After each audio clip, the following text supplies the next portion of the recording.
ओम शांति। 25 जनवरी 2024। बाप दादा मधुबन। मीठे बच्चे, तुम्हें वंडर खाना चाहिए कि हमें कैसा मीठा बाप मिला है जिसे कोई भी आस नहीं, और दाता कितना ज़बरदस्त है लेकिन जरा भी तमन्ना नहीं।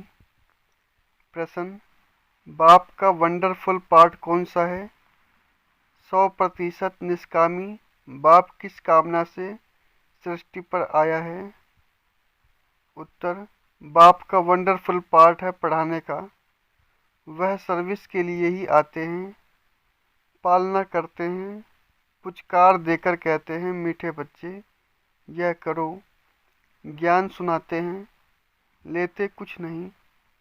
100% निष्कामी बाप को कामना हुई मैं अपने बच्चों को जाकर रास्ता बताऊं, सृष्टि के आदि मध्य अंत का समाचार सुनाऊं, बच्चे गुणवान बने, बाप की यही कामना है। ओम शांति।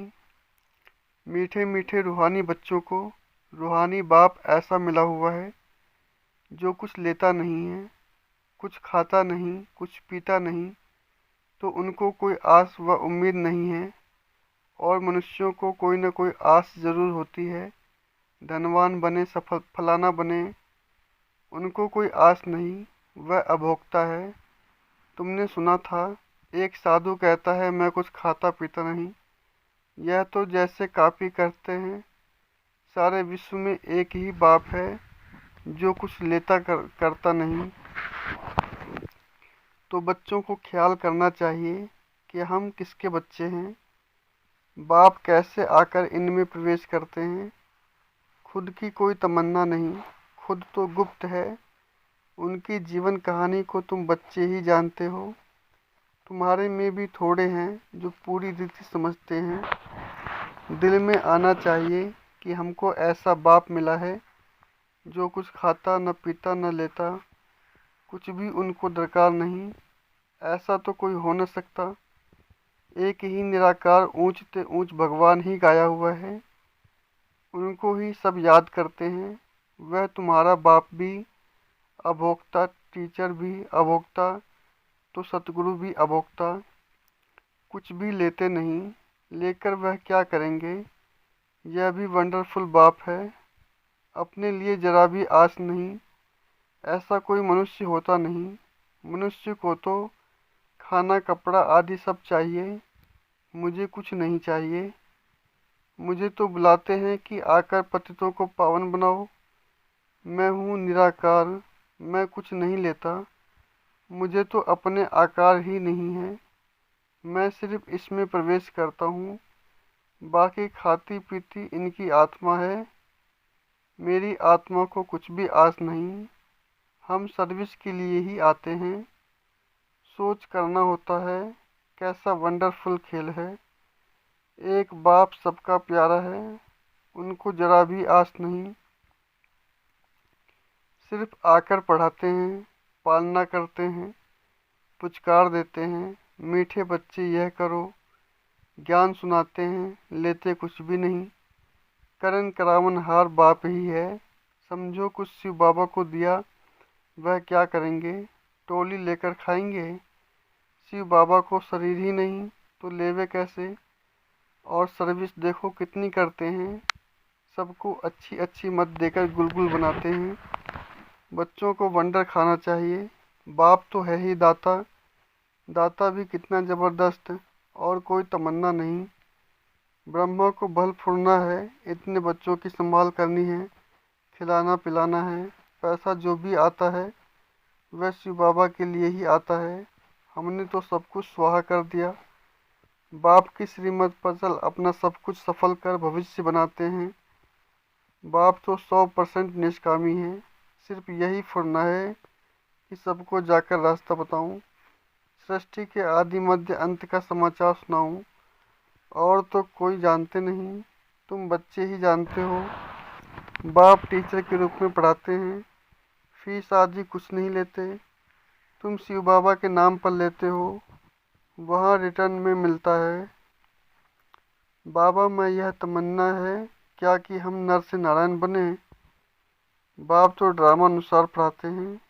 ऐसा नहीं कि उनको आस है कि हम ऊंच से ऊंच तखत नशीन बने। नहीं, सारा मदार है पढ़ाई पर, दैवी गुणों पर, और फिर औरों को भी पढ़ाना है। बाप देखते हैं ड्रामा अनुसार कलब पहले मिसल, इनकी जो एक्ट चलती है साक्षी होकर देखते हैं। बच्चों को भी कहते हैं तुम साक्षी होकर देखो, अपने को भी देखो हम पढ़ते हैं व नहीं, श्रीमत पर चलते हैं व नहीं, औरों को आप समान बनाने की हम सर्विस करते हैं व नहीं। बाप तो इनके मुख का लोन लेकर बोलते हैं, आत्मा तो चैतन्य है ना, मुर्दे में तो बोल न सके, जरूर चैतन्य में ही आएंगे। तो बाप कितना निष्कामी है और कोई आस नहीं। लौकिक बाप तो समझते हैं हम बच्चे बड़े होंगे फिर मुझे खिलाएंगे। इनकी तो कोई तमन्ना नहीं, जानते हैं मेरा ड्रामा में पार्ट ही ऐसा है, सिर्फ आकर पढ़ाता हूँ, यह भी नूड है। मनुष्य ड्रामा को बिल्कुल नहीं जानते। तुम बच्चों को यह निश्चय है बाप ही हमको पढ़ाते हैं, यह ब्रह्मा भी पढ़ाते हैं, जरूर यह सबसे अच्छा पढ़ते होंगे। यह भी अच्छा मददगार है शिव बाबा का। हमारे पास तो कुछ धन है नहीं, बच्चे ही धन देते हैं और लेते हैं, तो दो मुट्ठी देते हैं और भविष्य में लेते हैं। कोई के पास कुछ है नहीं तो कुछ देते नहीं। बाकी हाँ, अच्छा पढ़ते हैं तो भविष्य में अच्छा पद पाते हैं। यह भी बहुत थोड़े हैं जिनको याद रहता है कि हम नई दुनिया के लिए पढ़ रहे हैं। यह याद रहे तो भी मनमना भव है, परंतु बहुत हैं जो दुनियावी बातों में समय बर्बाद करते हैं। बाबा क्या पढ़ाते हैं, कैसे पढ़ाते हैं, कितना ऊंच पद पाना है, यह सब कुछ भूल जाते हैं। आपस में ही लड़ते झगड़ते टाइम वेस्ट करते हैं। जो बड़ा इम्तिहान पास करते हैं वह कभी अपना समय वेस्ट नहीं करते। अच्छी तरह पढ़ेंगे, श्रीमत पर चलेंगे। श्रीमत पर तो चलना पड़े ना। बाप कहते हैं तुम तो नाफरमान बरदार हो, श्रीमत देता हूँ, बाप को याद करो तो भूल जाते हो। यह तो कमजोरी कहेंगे। माया एकदम नाक से पकड़कर डसकर सिर पर बैठ जाती है। यह युद्ध का मैदान है ना, अच्छे अच्छे बच्चों पर माया जीत पा लेती है। फिर नाम किसका बदनाम होता है, शिव बाबा का। गायन भी है गुरु का निंदक छोड़ न पाए। ऐसे माया से हराने वाले फिर छोड़ कैसे पाएंगे। अपने कल्याण के लिए बुद्धि चलनी चाहिए कि हम कैसे पुरुषार्थ कर बाबा से वर्षा लूँ। अच्छे अच्छे महारथियों जैसा बनकर सबको रास्ता बताऊं। बाबा सर्विस की युक्तियां तो बहुत सहज बताते हैं। बाप कहते हैं तुम मुझे बुलाने आए हो, अब मैं कहता हूँ कि मुझे याद करो तो पावन बन जाएंगे। पावन दुनिया के चित्र है ना, यह है मुख्य। यहाँ एम ऑब्जेक्ट रखी जाती है। ऐसे नहीं कि डॉक्टरी पढ़नी है तो डॉक्टर को याद करना है, बैरिस्ट्री पढ़नी है तो बैरिस्टर को याद करना है। बाप कहते हैं कि सिर्फ मुझे एक को याद करो, बस मैं तुम्हारी सब मनोकामना पूरी कर देता हूँ। तुम सिर्फ मुझे याद करो। बल माया तुमको कितना भी हैरान करे फिर भी युद्ध है ना, ऐसे नहीं फट से जीत पालेंगे। इस समय तक एक ने भी माया पर जीत नहीं पाई है। जीत पाने से फिर जगत जीत होनी चाहिए। गाते हैं मैं गुलाम तेरा। यहाँ तो माया को गुलाम बनाना है, वहाँ माया कभी दुखी नहीं होगी, कभी दुख नहीं देगी। आजकल तो दुनिया ही बड़ी गंदी है, एक दो को दुख देते रहते हैं। तो कितना मीठा बाबा है जिसको अपने लिए कोई तमन्ना नहीं। ऐसे बाप को याद नहीं करते। वह कोई कहे हम शिव बाबा को मानते हैं, ब्रह्मा बाबा को नहीं, परंतु यह दोनों इकट्ठे हैं। बिगैर दलाल सौदा हो न सके। बाबा का रथ है, इनका नाम ही है भाग्यशाली रथ। यह भी जानते हो सबसे नंबर 1 ऊंचा है यह। क्लास में मॉनिटर का भी मान होता है, रिगार्ड रखते हैं। नंबर 1 सीखीलता बच्चा तो यह है, बाबा है ना, वहाँ भी सब राजाओं को उनका श्री नारायण का रिगार्ड रखना है।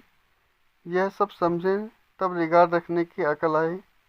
यहाँ जब रिगार्ड रखना सीखो तब वहाँ भी रख सको, नहीं तो बाकी मिलेगा क्या। शिव बाबा को याद भी नहीं कर सकते।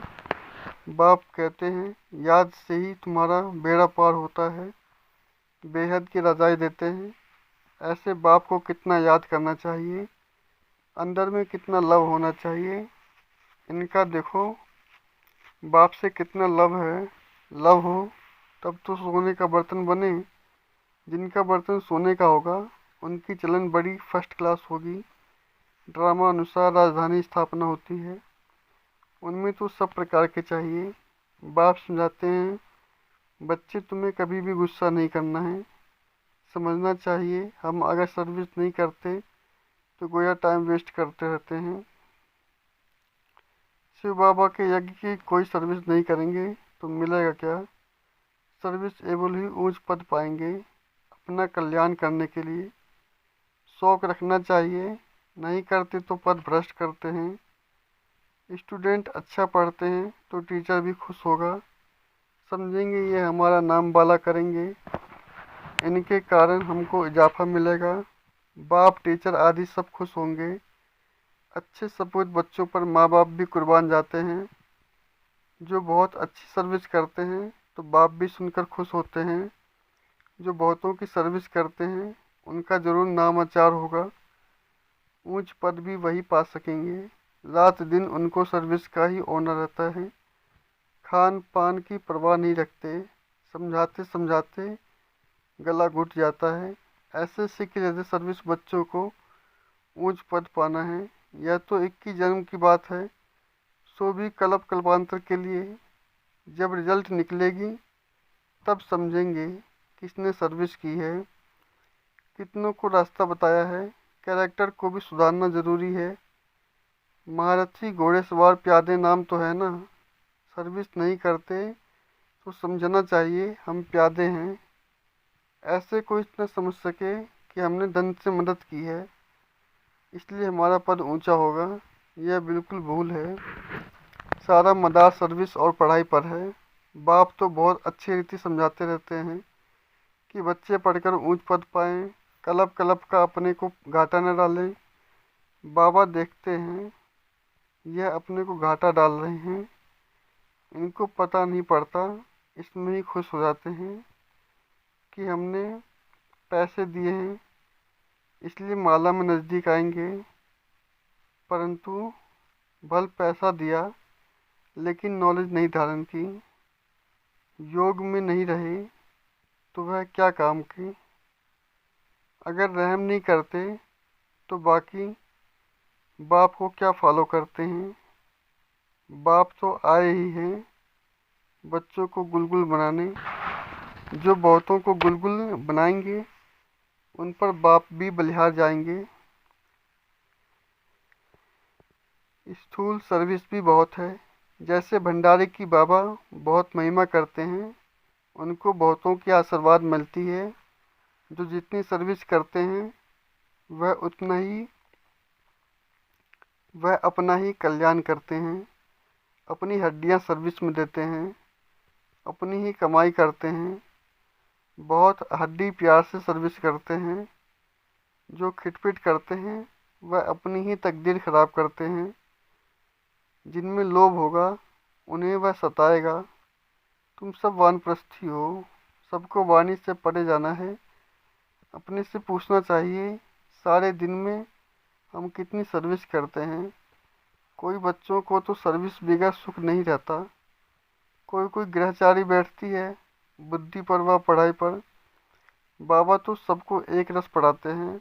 बुद्धि कोई की कैसी होती है, कोई की कैसी होती है, फिर भी पुरुषार्थ तो करना होता है, नहीं तो कल कल्पांतर का पद ऐसा हो जाएगा। पिछाड़ी में सब रिजल्ट निकलेगा तो सब साक्षात्कार करेंगे, साक्षात्कार करके फिर ट्रांसफ़र हो जाएंगे। शास्त्रों में भी पिछाड़ी में बहुत पछताते हैं कि मुफ्त समय वेस्ट किया। कल्प कल्पांतर का बहुत धोखा खाया, बाप तो सावधान करते रहते हैं। शिव बाबा की तो यही तमन्ना है कि बच्चे पढ़कर ऊंच पद पाए, और कोई अपनी तमन्ना नहीं है। उनके काम भी कोई नई वस्तु नहीं है। बाप समझाते हैं, बच्चे अंतर्मुखी बनो, दुनिया तो सारी ज्वालामुखी है, तुम हो अंतर्मुखी, अपनी अवस्था को देखना है और सुधारने का भी पुरुषार्थ करना है। अच्छा, मीठे मीठे सिकी लदे बच्चों प्रति माता पिता बाप दादा का याद प्यार और गुड मॉर्निंग। रूहानी बाप की रूहानी बच्चों को नमस्ते।